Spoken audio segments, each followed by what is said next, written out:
एकदम बेसिक सा इलस्ट्रेशन है यहाँ पे। एक ए ने बी को सप्लाई किया है विद इन द स्टेट, तो कैसे दिखता है बिल, कैसे दिखता है यहाँ पे, ये वैल्यू है 10,000 रुपीज़, CGST 9%, HGST 9%, तो टोटल इनवॉइस वैल्यू कितनी होगी 11,000। बहुत आसान है, हेलो पक्का ना, कर लेंगे ना ये चीज़। फिर उसने वैल्यू एडिशन किया, बी ने सी को सप्लाई करने के टाइम पे 20% का वैल्यू एडिशन किया, मतलब मार्जिन ऐड किया अपना, ठीक है। तो 10,000 का 12,000 करेगा, 10,000 पे उसने लिया था, 20% प्रॉफिट ऐड कर रहा है तो 12,000 हो गया। अब वो सेल करने जा रहा है, तो फिर से सेल करने के टाइम पे क्या करेगा, 9% CGST 9% HGST लेगा, तो 1080 आएगा। समझ में आ रहा है आपको? 12,000 का 9% कितना आता है 1080। अब इसको भरना कितना है गवर्नमेंट को, बी कितना, how much he is payable 1080, लेकिन उसके पास क्रेडिट है कि नहीं है 900 का, तो उसके पास कौन सा, ये पहला सिचुएशन है आपका, इसने परचेज भी इंट्रा में किया है, सेल भी इंट्रा में किया है। तो मुझे बताओ क्या सी के सामने सी सेट ऑफ होगा, हेलो, क्या एस के सामने एस सेट ऑफ होगा? तो क्या पूरा भरना ज़रूरी है मुझे, 1080 भरूंगा कि 900 का पहले क्रेडिट माइनस करूंगा? क्रेडिट माइनस करूंगा, तो मेरा लाइबिलिटी स्टेटमेंट ऐसे दिखेगा, CGST payable 1080 less ITC of CGST। Sir आपने स्टेप 1 2 3 क्यों नहीं फॉलो किया?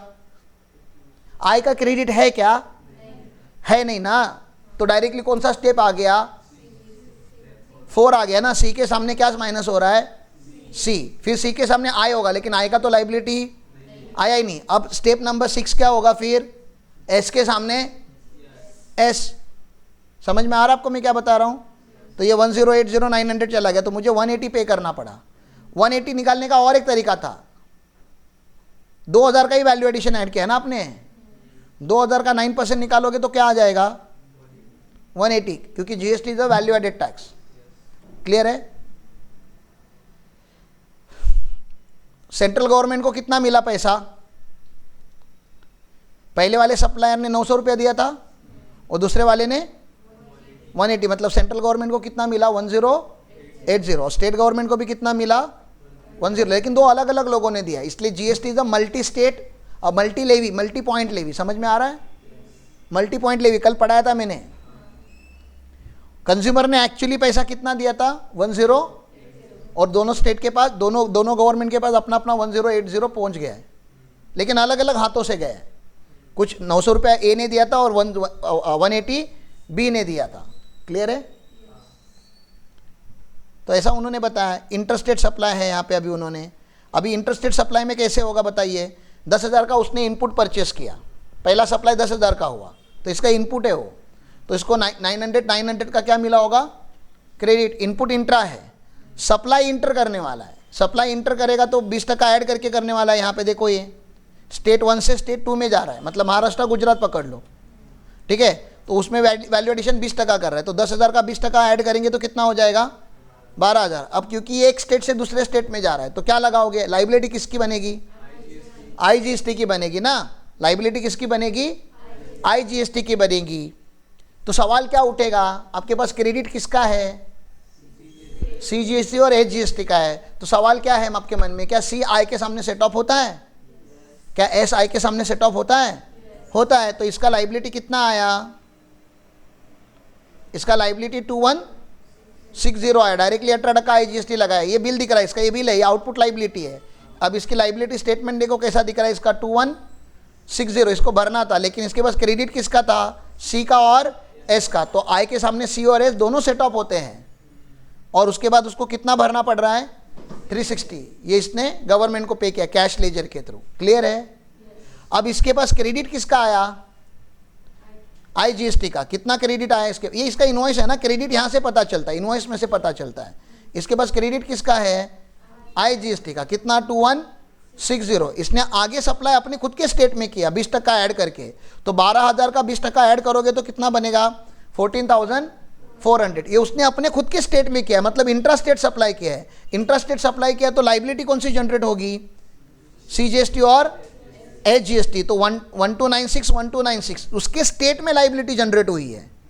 समझ में आ रहा है आपको, उसके स्टेट में, मतलब C और S की लाइबिलिटी, और इसके पास क्रेडिट किसका है, I का। क्या सवाल क्या उठ रहा है आपके माइंड में, क्या I अभी सी और एस के सामने माइनस होगा, पहले आई के सामने माइनस होता है, इसका आई का कोई लाइबिलिटी है ही नहीं, अब आई सी और एस के सामने माइनस होगा, तो कैसे माइनस करूं? 50-50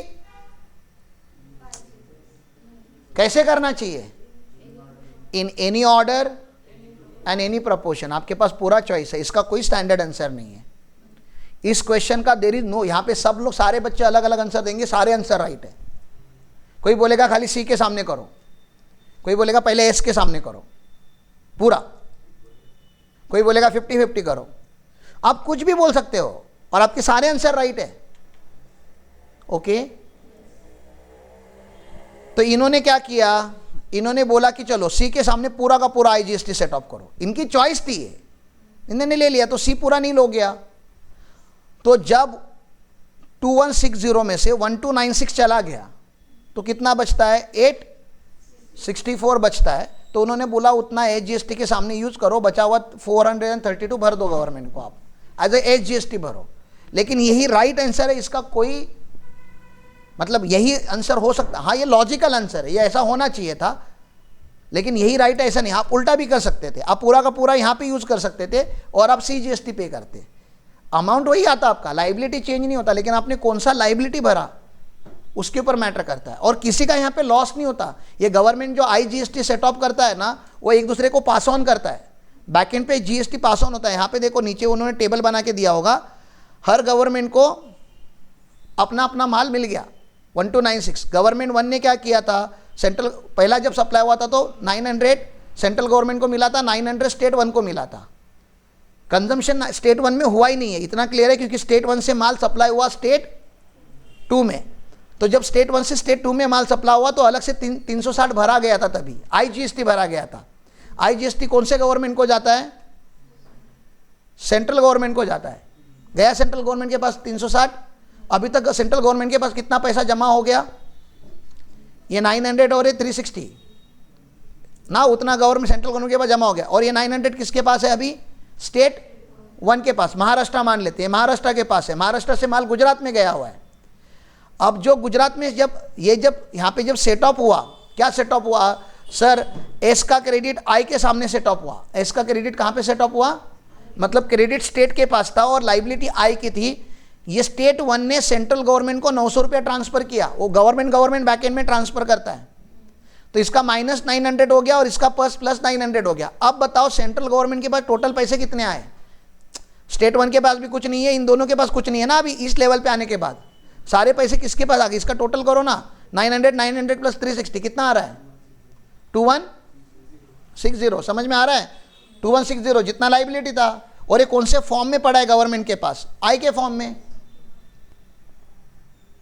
आईजीएसटी के फॉर्म में है ना गवर्नमेंट के पास। 2160 was the liability, if you remember. यहां पे लाइबिलिटी देखो ना,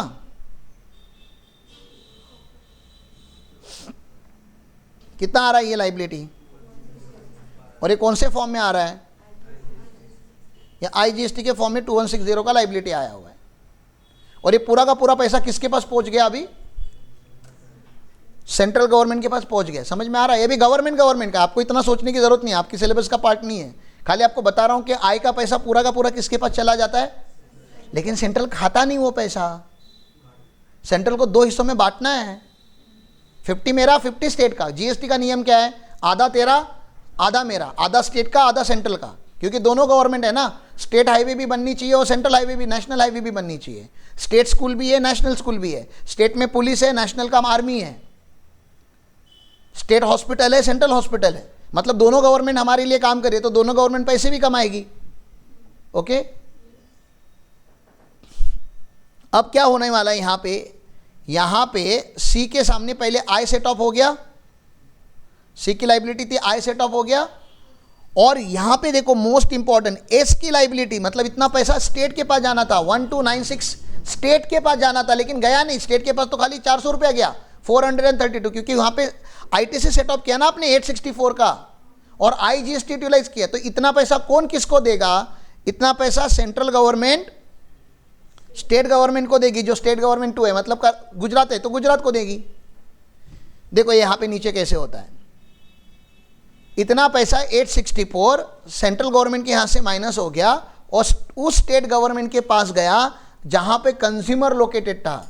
डायरेक्टली पार्टी ने कितना पैसा भरा था 432, सेंट्रल से कितना पैसा मिला 864, मतलब स्टेट को टोटल कितना पैसा मिला 1296 और सेंट्रल के पास कितना पैसा है 1296, मतलब दोनों को आधा आधा मिल गया। और ये कहां से पता चला इन दोनों को इतना ही मिलना था? बिल से। आखिरी बिल में देखो ना, आखिरी बिल में सी को कितना मिलना चाहिए था 1296 और स्टेट को कितना मिलना था 1296। ये कंज्यूमर लेकर गया है ना बिल, ये बिल कंज्यूमर का है, मतलब कंज्यूमर ने सेंट्रल गवर्नमेंट को 1296 दिया है और स्टेट गवर्नमेंट को 12, उतना ही उनके पास पहुंचना चाहिए ना। तो ये बैकएंड पे पूरा सॉफ्टवेयर करते रहता है, ये कोई मैनुअल नहीं करता।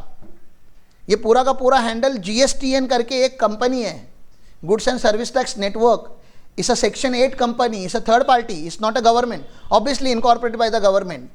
तो ये पूरा हिसाब वो रखती है, GSTN नेटवर्क करके कंपनी वो रखती है। समझा मैंने क्या बोला? तो आय का जब मूवमेंट होता है तो पैसे का भी मूवमेंट होता है। आय और एस खास करके जब इंटरेक्ट करते हैं तब फंड का मूवमेंट भी होता है। तो यहां पे आप देख सकते हो स्टेट 1 को कुछ भी नहीं मिला। मिला क्या स्टेट 1 को? कुछ नहीं। तो किसको किसको पैसे मिले? स्टेट 2 और तो सेंट्रल गवर्नमेंट को हर ट्रांजैक्शन में पैसे मिलते हैं। अब बात करनी हो बचा हुआ 50% कौन से गवर्नमेंट को देने का, तो स्टेट गवर्नमेंट। तो कौन सी स्टेट गवर्नमेंट से? ट्रांजैक्शन में 5-5 स्टेट भी आ सकती है बीच बीच में, तो कौन सी स्टेट? वो स्टेट जहां पे कौन लोकेटेड है? कंज्यूमर। इसलिए मैंने आपको लेक्चर 1 में पढ़ाया था GST is a consumption based tax. जहां कंज्यूमर है वो स्टेट को 50% मिलेगा, प्रोड्यूसर स्टेट को नहीं मिलता, सेलिंग स्टेट को नहीं मिलता। इस बाइंग इस अ कंजम्पशन स्टेट जिसको पैसा मिलता है, क्योंकि GST is a liability on consumer. Okay, आप फॉरेनर होते तभी भी GST इधर ही मिलता, आपके रेसिडेंशियल स्टेटस का या आपकी नेशनैलिटी का कोई लेना देना नहीं। अभी आपने गुड्स कहाँ कंज्यूम किया उससे लेना देना है। जिस स्टेट में कंज्यूमर है उस स्टेट में टैक्स लगता है। ओके, और गवर्नमेंट को कैसे पता चलता है कि ये फाइनल स्टेट है, यहाँ पे टैक्स लगना है? इसके पहले जितने भी सप्लाई होते हैं वो B2B में रिकॉर्ड होते हैं। फाइनल सप्लाई B2C में रिकॉर्ड करते हो आप लोग। जब आप कंज्यूमर को सेल देते हो तो कंज्यूमर क्रेडिट नहीं बुक करता ना। आप सारे कंज्यूमर हो ना। आपने कभी ITC का क्रेडिट बुक किया है क्या? नहीं, क्योंकि आप रजिस्टर्ड ही नहीं हो, आप कंज्यूमर हो। आप क्रेडिट लोगे तो गवर्नमेंट को क्या मिलेगा? You are the consumer.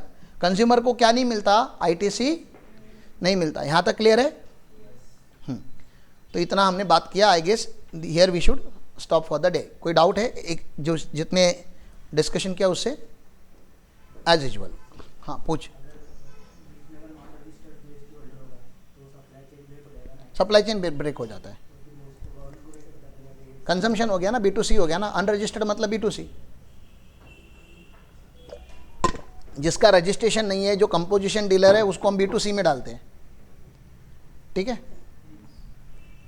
चलो, थैंक यू, नमस्कारम।